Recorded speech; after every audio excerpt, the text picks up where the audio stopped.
பிஜேபியோட மாநில தலைவர் சொல்கிறாரு, கேஸ் தட்டுப்பாடெலாம் தமிழ்நாட்டில் இல்லை, நானே டீலர் தான், வேணா என்கிட்ட கேளுங்க, நான் தர்றேன்றார். அப்போ அவர் பதுக்கி வச்சிருக்கிறாரான்னு நமக்கு தெரியல. இந்தியா ஐக்கிய நாடுகள் சபையில் அமெரிக்கா ஈரான் மீது நடத்திய அந்த யுத்தத்தை அமெரிக்காவுக்கு ஆதரவாக ஓட்டு போட்டிருக்கு, ஈரானுக்கு எதிராக ஓட்டு போட்டிருக்கு. நீங்கள் முதுகுல குத்துறீங்க.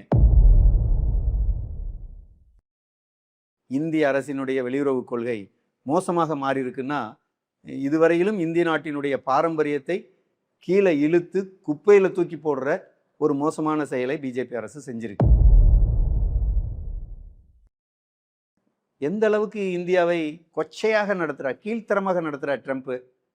ஒரு மாதத்துக்கு நீ ரஷ்யாட்ட எண்ணெய் வாங்கிக்கோன்றார். ஒரு மாதத்துக்கு ரஷ்யாட்ட எண்ணெய் வாங்கினா அவர் என்ன நினச்சி பேசுகிறாரு? நீங்கள் வேலையில்லா திண்டாட்டம் ஒரு முக்கியமான பிரச்சனையாக வரப்போகுது. இப்போ கம்பெனிகளில் என்ன சொல்கிறாங்கன்னா, கேன்டீனுக்கு கேஸ் இல்லை, எனவே கேன்டீன் இல்லைன்றாங்க. கேன்டீன் இல்லாமல் நீங்கள் tyre company, car company, electronics industry மற்றவங்களாம் எப்படி சமைப்பாங்க, எப்படி சாப்பிடுவாங்க?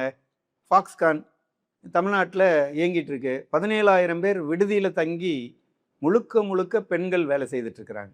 இப்போ அவங்களுக்கு ஹாஸ்டலில் சோறு இருக்காது அப்படின்னா அவங்க எப்படி வேலை செய்ய முடியும்? மோடி சொல்கிறார், நான் 4வது இடத்துல ஜிடிபியை கொண்டு வந்து நிறுத்திடுவேன்னு சொல்கிறார். இராணுவத்தில் வலிமையான நாடுன்னு சொல்கிறாரு. இன்னும் பல்வேறு வகையில் தன்னுடைய பெருமைகளை எல்லாம் பேசிக்கிட்டே இருக்கிறார். அவராக பேசிகிட்டு இருக்கிறார்.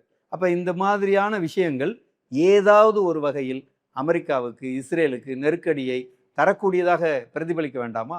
அப்படி பிரதிபலிக்காமல் இருப்பதே இவர்கள் ஏகாதிபத்தியத்தின் அடிமைகள் என்பதை பறைசாற்றுவதாக இருக்கிறது. வணக்கம். ஈரான் மீது கிட்டத்தட்ட 20 நாட்களாக யுத்தம் தொடுக்கப்பட்டு அமெரிக்க ஏகாதிபத்தியமும் இஸ்ரேலும் சேர்ந்து நடத்துகிற இந்த ஏகாதிபத்திய போர் உலக நாடுகளை மிக கடுமையாக பாதித்து கொண்டிருக்கிறது. இந்த பாதிப்பு, அதனுடைய தாக்கம் உலகில் குழந்தையிலிருந்து முதியோர்கள் வரை அனைவரையும் சந்திச்சிருக்கு என்பது முக்கியமான ஒரு விஷயம். ரமலான் மாதத்தில் இஸ்லாமியர்கள் கொண்டாடக்கூடிய ஒரு புனித விழா, புனித மாதம். அதில் இஸ்லாமியர்களுக்கு இடையில் ஒரு மிகப்பெரிய மோதலை இன்றைக்கு அமெரிக்க ஏகாதிபத்தியம் திட்டமிட்ட முறையில் உருவாக்கி வைத்திருக்கிறது.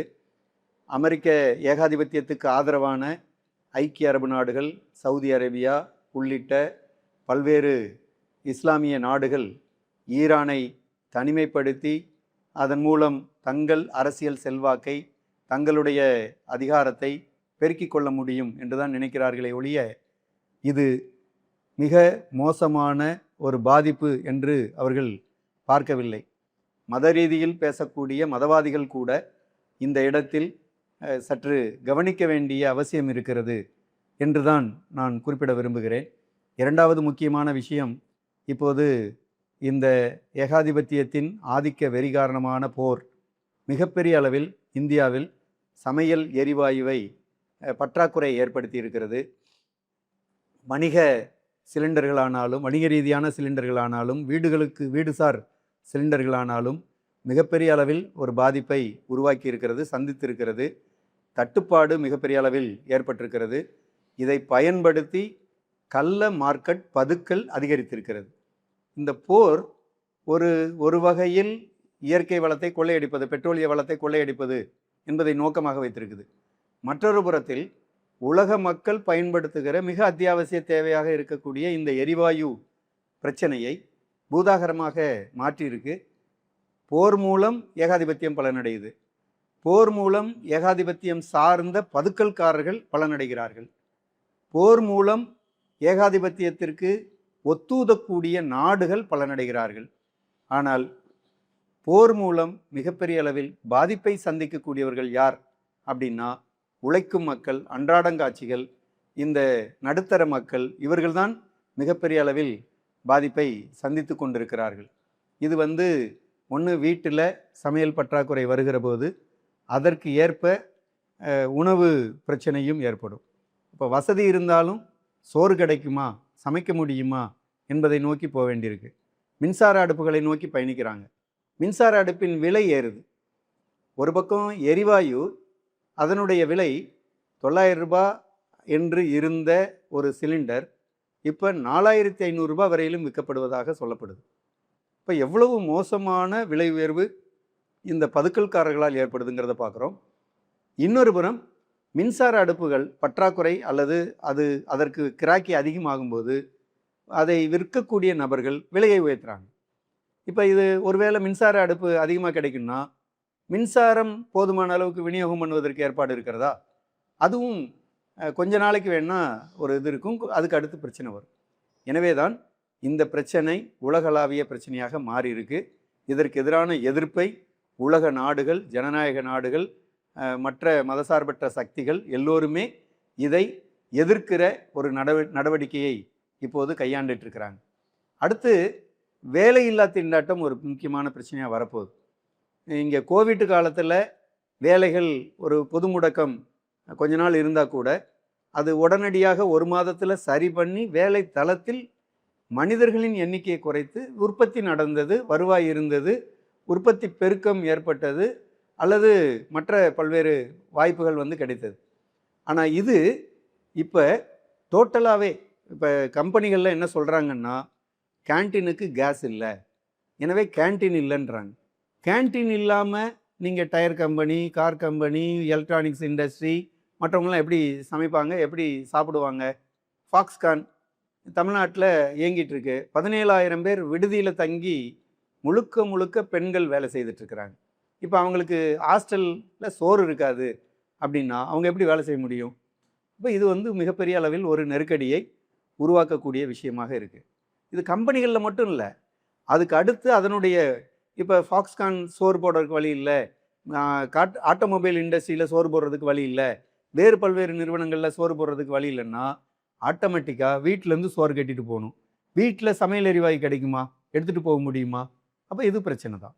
அது மட்டும் இல்லை, இந்த சிலிண்டர் மூலமாக, கேஸ் எரிவாயு மூலமாக ஓடிட்டுருக்கக்கூடிய ஆட்டோக்கள், ஓடிட்டுருக்கக்கூடிய காரு, ஓடிட்டுருக்கக்கூடிய மற்ற போக்குவரத்து நிறுவனங்கள், இவை அனைத்துமே பாதிப்பை சந்திக்கும். இதுவும் ஒரு பெரிய நெருக்கடியை சந்திக்கும். அப்போ அவர்களுக்கு எரிவாயு கிடைக்கலன்னா அந்த ஊழியர்கள் வேலைக்கு போக முடியாது, அவங்க வண்டி ஓட்ட முடியாது, அதன் மூலம் அவர்களுக்கு கிடைக்கக்கூடிய வருவாய் நின்று போயிடும். ஆக இது ஒரு பெரிய சைக்கிளாக, ஒரு பெரிய சுற்றுவட்ட பாதையாக இது இருக்கிறது. இந்த சுற்றுவட்ட பாதையில் அனைவருமே பாதிக்கப்படுவோம். எனவே இந்த போரை நிறுத்த வேண்டும் என்று சொல்லி அமெரிக்காவுக்கு நெருக்கடி தர வேண்டிய அவசியம் உலக மக்கள் அத்துணை பேருக்கும் ஏற்பட்டிருக்கிறது. மதம் கடந்து, சாதி கடந்து, மொழி கடந்து, நாடு கடந்து அமெரிக்க ஏகாதிபத்தியமே உடனடியாக போரை நிறுத்து, உன்னுடைய ஆதிக்க வெறுக்கி உலக மக்களை தண்டிக்காதே என்கிற குரல் வலுவாக எழ வேண்டிய அவசியம் இருக்குது. எனவே அமெரிக்க ஏகாதிபத்தியத்துக்கு எதிரான போராட்டத்தை தீவிரப்படுத்த வேண்டிய அவசியம் இருக்குது. நாளைக்கு தமிழ்நாடு முழுவதும் இருக்கக்கூடிய பல்வேறு மாவட்டங்களில், நகரங்களில், பல்வேறு சிறு நகரங்கள் உள்ளிட்டு பெருநகரங்கள் வரையிலும் அனைத்து மதசார்பற்ற ஜனநாயக சக்திகள் சார்பில் ஆர்ப்பாட்டத்தில் பங்கெடுக்க வேண்டும் என்ற அழைப்பு விடுக்கப்பட்டிருக்கிறது. குறிப்பாக மதசார்பற்ற முற்போக்கு கூட்டணி அதனுடைய கட்சிகள் சார்பில் இந்த அழைப்பு விடுக்கப்பட்டிருக்கிறது. மார்க்சிஸ்ட் கட்சி அதிலே பங்களிப்பு செய்வது என்று தீவிரமாக அனைத்து தயாரிப்பு வேலைகளிலும் ஈடுபட்டு வருகிறது. பெண்கள் போராடி கொண்டிருக்கிறார்கள், ஆட்டோ தொழிலாளர்கள் போராடி கொண்டிருக்கிறார்கள், பல்வேறு பகுதி மக்கள் இந்தியாவில் போராடி கொண்டிருக்கிறார்கள். ஆனால் இந்த போராட்டத்தை, இது குறித்த செய்தியை குறைத்து மதிப்பிடுகிற வேலையை பிஜேபி செய்யுது. பிஜேபியோட மாநில தலைவர் சொல்கிறாரு, கேஸ் தட்டுப்பாடெலாம் தமிழ்நாட்டில் இல்லை, நானே டீலர் தான், வேணா என்கிட்ட கேளுங்க, நான் தர்றேன்றார். அப்போ அவர் பதுக்கி வச்சிருக்கிறாரான்னு நமக்கு தெரியல. அப்போ இந்தியாவில் நேற்றைக்கு இந்த எரிவாயு சம்பந்தப்பட்ட அதனுடைய IAS அதிகாரி, இந்திய அரசினுடைய அதிகாரி, அந்த அம்மையார் பேசுகிற போது 30% சமையல் எரிவாயு சம்பந்தப்பட்ட உற்பத்தி அதிகரிப்பதாக சொல்கிறாங்க. அது எந்த அளவுக்கு கிடைக்கும் என்பது தெரியலை. அப்போ அதிகரிக்கும், அது என்னைக்கு கிடைக்கும், எப்போது கிடைக்கும், சந்தையில் தட்டுப்பாட்டை தடுக்குமா, இதெல்லாம் அவர் உத்தரவாதப்படுத்தலை. நாடாளுமன்றம் நடந்துட்டுருக்கு, அதில் மிகப்பெரிய அளவில் பிரதமரோ, எரிசக்தி துறை அமைச்சரோ, அல்லது இந்த பெட்ரோலியம் சார்ந்த துறை அமைச்சரோ போதுமான விவரங்களை நாட்டு மக்களுக்கு தெரிவிக்கலை. போர் குறித்து ஒரு விஷயத்தை ஜெய்சங்கர், இந்திய வெளியுறவுத்துறை அமைச்சர் சொன்னார். அவர் என்ன விவரங்களை சொல்லியிருக்கிறாரு? போதுமான அளவுக்கு விவரங்களை சொல்லியிருக்காரு? சொல்லலை. எந்த அளவுக்கு இந்த வெளியுறவுத்துறை கொள்கை, இந்திய அரசினுடைய வெளியுறவு கொள்கை மோசமாக மாறி இருக்குன்னா, இதுவரையிலும் இந்திய நாட்டினுடைய பாரம்பரியத்தை கீழே இழுத்து குப்பையில் தூக்கி போடுற ஒரு மோசமான செயலை பிஜேபி அரசு செஞ்சிருக்கு. அதாவது ஈரான் அந்த ஹோர்முஸ் நீரிணையை திறந்து அது வழியாக இந்திய கப்பலை இந்தியாவுக்கு அனுப்பியிருக்கு. அதன் மூலம் கச்சா எண்ணெய் வருகை கொஞ்சம் கிடைச்சது அப்படின்னு இந்திய அரசு செய்தி சொல்லுது. இது இந்திய அரசினுடைய அணுகுமுறைக்கு கிடைத்த வெற்றின்னு சொல்கிறாங்க. அவங்க ஈரானுடைய நீரிணையை, ஹோர்முஸ் நீரிணையை திறந்துவிட்டு இந்தியாவுக்கு இந்திய கப்பல்களை, இந்திய தேசிய கொடி பொருந்திய அந்த கப்பல்களை அனுமதித்திருக்கிற அதே நாளில், அதே நேரத்தில் இந்தியா ஐக்கிய நாடுகள் சபையில் அமெரிக்கா ஈரான் மீது நடத்திய அந்த யுத்தத்தை அமெரிக்காவுக்கு ஆதரவாக ஓட்டு போட்டிருக்கு, ஈரானுக்கு எதிராக ஓட்டு போட்டிருக்கு. நீங்கள் முதுகில் குத்துறீங்க. பிஜேபி ஆட்சி இந்தியா மாதிரி ஒரு நாடு ஈரான், இந்தியா மாதிரி இறையாண்மை கொண்ட நாடு ஈரான். இந்தியா மீது எப்படி ஒரு நாடு தன் விருப்பத்துக்கு தாக்குதல் நடத்த முடியாதோ, அப்படி நடத்தினால் அது எப்படி கண்டிக்கத்தக்கதோ, அது எப்படி தவறான விஷயமோ, அது எப்படி சட்டவிரோதமான செயலோ, அதுபோல்தான் இப்போது ஈரான் மீது அமெரிக்காவும் இஸ்ரேலும் நடத்தியிருக்கக்கூடிய யுத்தம். அதை இந்தியா கண்டித்திருக்க வேண்டும். ஒரு வாரம் கழித்து அந்த அயத்துல்லா கொமேனியினுடைய மறைவுக்கு இரங்கல் தெரிவித்த ஒரு பரிதாப நிலை இந்திய அரசுக்கு இருக்குது. அப்போ இந்திய ஆட்சியாளர்கள், குறிப்பாக பிரதமர் மோடி, குறிப்பாக வெளியுறவுத்துறை அமைச்சர் ஜெய்சங்கர், இவர்கள் முதுகெலும்பில்லாமல் இருக்கிறார்கள். இவர்களுடைய வார்த்தைகள், இவர்களுடைய கண்டனம், இவருடைய அயலுறவு கொள்கை இந்தியாவினுடைய பாரம்பரியத்தை, இந்தியாவினுடைய பெருமையை சிதைக்கக்கூடியதாக மாறி இருக்கிறது என்பதை நாம் இந்த ஈரானுக்கு எதிரான வாக்கெடுப்பு மூலமாக பார்க்க முடிகிறது. இவை அனைத்தும் மிகப்பெரிய அளவில் ஒரு பிரச்சனையாக மாறியிருக்கு. நீங்கள் அடுத்து என்ன வருது? எந்த அளவுக்கு இந்தியாவை கொச்சையாக நடத்துகிறார், கீழ்த்தரமாக நடத்துகிறார் ட்ரம்ப்பு. ஒரு மாதத்துக்கு நீ ரஷ்யாட்ட எண்ணெய் வாங்கிக்கோன்றார். ஒரு மாதத்துக்கு ரஷ்யாட்ட எண்ணெய் வாங்கினா அவர் என்ன நினச்சி பேசுகிறாரு? நீங்கள் நான் சொல்கிற கடையில் தான் நீ சரக்கு வாங்கணும் அப்படின்னா இது எவ்வளோ மோசமான விஷயம். உங்களுடைய உரிமையில், உங்களுடைய தனி உரிமையில் தலையிடுகிற ஒரு தனி மனிதரினுடைய உரிமையில் தலையிடுவது எப்படி தப்போ, அதைவிட பல மடங்கு தவறானது ஒரு நாட்டினுடைய இறையாண்மையில் தலையிடுகிற ஒரு நடவடிக்கை. அமெரிக்க ஏகாதிபத்தியம் கொஞ்சம் கூட கூச்ச நாச்சம் இல்லாமல் ஈரான் மூலமாக, ஈரான் போர் காரணமாக உங்களுக்கு எரிவாயு தட்டுப்பாடு, பெட்ரோலியம் தட்டுப்பாடு இருக்குமானால் நீங்கள் ரஷ்யா கிட்டே ஒரு மாதத்துக்கு வாங்கிக்கோங்கன்னு சொல்லுது. அதற்கும் இந்தியா பதில் சொல்லலை. இதை விட ஒரு வெட்கக்கேடான, அவமானகரமான விஷயம் வேறு எங்கே இருக்க முடியும்? எப்படி இந்திய நாடாளுமன்றம் நடந்துட்டு இருக்கிற போது இப்படி ஒரு தாக்குதலை ட்ரம்ப் நடத்தி இருக்கிறார், அதை இந்திய நாடாளுமன்றம் கண்டிக்கிறது என்று சொல்லுகிற துணிச்சல் ஏன் பிரதமருக்கு வரவில்லை? ஏன் நாடாளுமன்ற விவகாரத்துறை அமைச்சருக்கு வரவில்லை? ஏன் இந்திய வெளியுறவுத்துறை அமைச்சருக்கு வரவில்லை? இதெல்லாம் நாம் கேட்க வேண்டிய கேள்வி இருக்கு. எனவே இந்தியாவுக்கு ஒரு பெரிய பங்கு இருக்கு. இந்த போரை நிறுத்த வேண்டும் என்று சொன்னால் இந்தியா ஒரு 140 கோடி மக்கள் தொகை கொண்ட நாடு, உலகில் மிகப்பெரிய ஜனநாயக நாடு. பல்வேறு வகையில் மோடி சொல்கிறார், நான் 4வது இடத்துல ஜிடிபியை கொண்டு நிறுத்திடுவேன்னு சொல்கிறார். இராணுவத்தில் வலிமையான நாடுன்னு சொல்கிறாரு. இன்னும் பல்வேறு வகையில் தன்னுடைய பெருமைகளை எல்லாம் பேசிக்கிட்டே இருக்கிறார். அவராக பேசிகிட்டு இருக்கிறார். அப்போ இந்த மாதிரியான விஷயங்கள் ஏதாவது ஒரு வகையில் அமெரிக்காவுக்கு, இஸ்ரேலுக்கு நெருக்கடியை தரக்கூடியதாக பிரதிபலிக்க வேண்டாமா? அப்படி பிரதிபலிக்காமல் இருப்பதே இவர்கள் ஏகாதிபத்தியத்தின் அடிமைகள் என்பதை பறைசாற்றுவதாக இருக்கிறது என்பதுதான் நாம் புரிந்துக்க வேண்டியிருக்குது. எனவே இந்த போர் நிறுத்தப்பட வேண்டும். அது நிறுத்தப்பட வேண்டும் என்றால் இந்தியா தனது வலுவான எதிர்ப்பை போருக்கு எதிராக பதிவு செய்ய வேண்டும். பாதிக்கப்பட்டிருக்கிற ஈரானுக்கு ஆதரவாக பதிவு செய்ய வேண்டும். ஏகாதிபத்திய அமெரிக்கா தான் போர் தொடுத்தது, அதை கண்டிக்க வேண்டும். அந்த போரை நிறுத்துவதற்கு முயற்சிக்க வேண்டும். எல்லாத்துக்கும் மேலே உலக மக்கள், ஜனநாயக சக்திகள், தொழிலாளர்கள், ஆண்கள், பெண்கள் அனைவரும் ஒன்று சேர்ந்து இந்த போருக்கு எதிராக பெரும் குரலாய் எழுந்து நிற்க வேண்டிய அவசியம் இருக்கிறது. அதன் மூலம்தான் இந்த உணவு தட்டுப்பாட்டுக்கு காரணமாக, உணவு தட்டுப்பாட்டை நோக்கி சென்று கொண்டிருக்கிற கேஸ், சமையல் எரிவாயு பிரச்சனையை நாம் முடிவுக்கு கொண்டு வர முடியும்.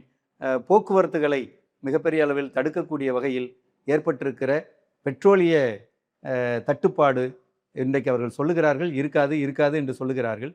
வந்தால் என்ன செய்வது என்பது கேள்விதான். எனவே இவை அனைத்தையும் எதிர்கொண்டு சமாளிக்க வேண்டும் என்றால் போர் நிற்க வேண்டும்.